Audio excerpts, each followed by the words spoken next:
কেন্দ্রের তরফে প্রতিশ্রুতি দেওয়া হয়েছে এই নিট পেপার লিক ঘটনায় যারা দোষী তাদের তদন্ত ফাস্ট ট্র্যাক কোর্ট গঠন করে করা হবে, এই আশ্বাস কেন্দ্রের তরফে দেওয়া হয়েছে।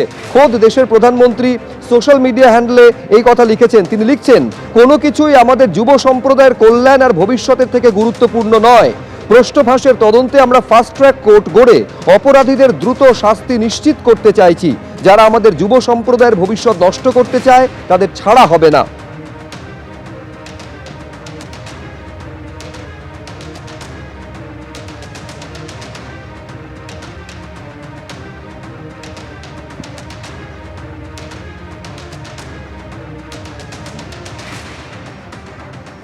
আর এই প্রশ্ন ফাঁস মামলায় পুরোপুরি তদন্তের জন্য প্রস্তুত রয়েছে কেন্দ্র সরকার, এই কথা জানিয়েছেন কেন্দ্রীয় আইনমন্ত্রী अर्जुन राम मेघवाल।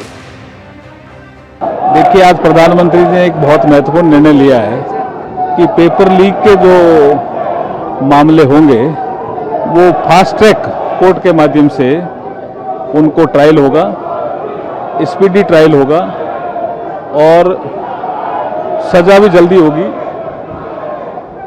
डिले नहीं होगा। ये बहुत महत्वपूर्ण फैसला है। पेपर लीक में युवाओं की जो आवाज़ है कि जल्दी सजा मिले, इस दिशा में बढ़ाया गया एक कदम है। लेकिन विपक्ष को प्रधानमंत्री की बात जो है समझ नहीं आ रही। विपक्ष कह रहा है कि जब तक धर्मेंद्र प्रधान का इस्तीफा नहीं होगा तब तक देखिए पेपर लीक जिन्होंने किया उनको सजा मिले, ये विपक्ष नहीं चाहता है क्या?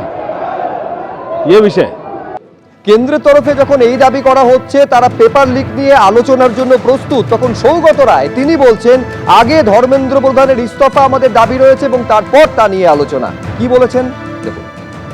ये तो छात्र आंदोलन पर है, वो जो सिद्धांत लेंगे पीएम का ट्वीट पर हम देखेंगे, लेकिन ये जो लाठीचार्ज हुआ छात्रों पर, टीयर गैस सेल चला, उसको भी विचार होना चाहिए।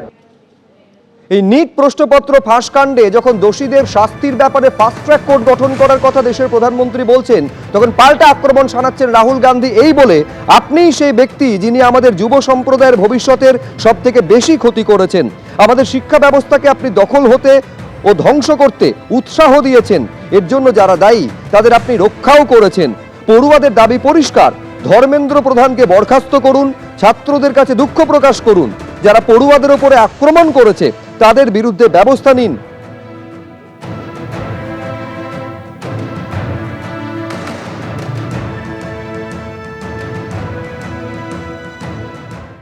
नेता हैं, नेतृत्व दिखाने का समय आ गया है। नेतृत्व दिखाएं। बच्चे कुछ कह रहे हैं, पहले उनकी बात सुने, उनकी मांगे क्या है। स्पष्ट मांगे हैं, धर्मेंद्र प्रधान रिजाइन करे। दूसरा कि जितने भी जिन्होंने इनको मारा है, पीटा है, उन पे कार्रवाई हो। तीसरी इनकी डिमांड, जितनी भी डिमांड है इनको पहले आप फुलफिल करो ना, इतना मुश्किल नहीं है। सिस्टम में भरोसा टूट गया है, बच्चों का, स्टूडेंट्स का भरोसा टूट गया है। तो सिस्टम द्वारा अगर आप कोई सोल्यूशन देंगे तो बच्चा उसको एक्सेप्ट नहीं करेगा।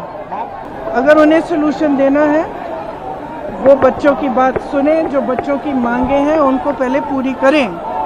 নিট পরীক্ষার প্রশ্নপত্র ফাঁস কাণ্ডের প্রতিবাদে যন্তর মন্তরে আন্দোলনরত পড়ুয়াদের পাশে দাঁড়ালেন অভিনেতা সলমান খান। তাদের সাহসিকতাকে কুর্নিশ জানিয়েছেন তিনি।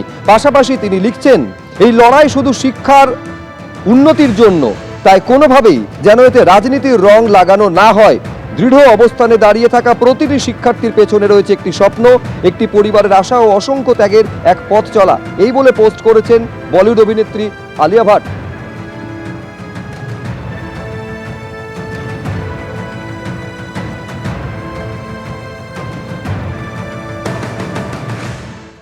এবিপি আনন্দ, এগিয়ে থাকে, এগিয়ে রাখে।